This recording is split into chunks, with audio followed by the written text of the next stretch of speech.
Mr. Shirk and Dr. Biggs and all of you, thank you for being here today. Mr. Shirk and Dr. Biggs, I have a question. How much would the Federal Government save if it equalized benefits with those provided in the private sector? I took a look at both pay and benefits. I didn't take a look at benefits specifically. If you'd like that, I could get it later. But if you took pay and benefits together, you'd save about $47 billion this year under my accounting. I think that's about right, yeah. Thank you. Another question. Excuse me for a second. Yeah. Ms. Kelly, your union represents a cross-section of Federal workers who perform many key functions of government. Since the pay freeze was enacted, how many of your members have left Federal service?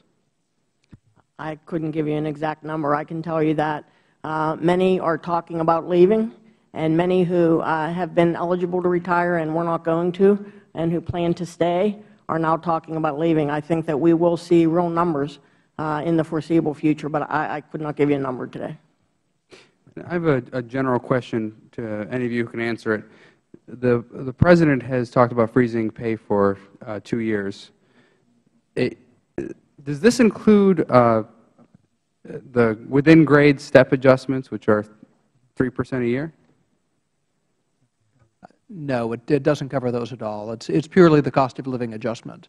But the vast majority of Federal employees are going to receive these with the in-grade adjustments, and we'll get those 3% raises. And when Mr. Berry was here earlier, he testified that there should be no place in the Federal Government for non-performers to hide. How would you respond to the fact that Federal Government rarely fires employees, and in the majority of cases, pay raises result from length of service rather than job performance? It's a pretty serious problem.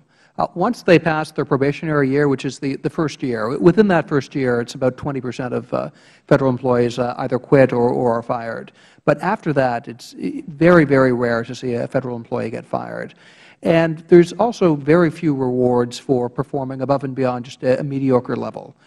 Federal managers rarely award performance ratings below 3 because it's a lengthy appeals process. The employees have basically get to appeal and can challenge an adverse decision. Most managers simply don't want to go through the hassle. They want to manage the agency, not do that kind of work. So they almost always hand out a 3 or higher rating. The employees, they qualify for the step increases, but very little above and beyond that is there in terms of performance pay. So it's simply designed to encourage mediocrity, but not going above and beyond that, and very tough to get rid of the bad apples after the first year. And in my opinion, showing an acceptable level of competence is not sufficient for raising a person's salary. Would you agree that productivity, work ethic, dedication, performance, and exceeding expectations are the proper criteria for a salary increase? Sure. I don't want to in any way demean the work ethic and the dedication of Federal employees. I've worked with them over significant periods of time, and as Director Berry said, you are very surprised at how hardworking people are. At the same time, it does not serve the hardworking, dedicated Federal employees when the people who are not pulling their weight essentially cannot be fired. It's a natural process in any business that some people do very, very well and are promoted, others don't do very well and are fired. To explain the Federal rates of firing, we would have to assume the Federal Government is extremely good at picking employees such that it never finds anybody who doesn't work out. It's just not plausible. You want to retain good employees. You want them to build up the job-specific skills that really do add to productivity, but you also want to have the flexibility to move on people who are not working out as well. And I think you need to find a strong balance between those two.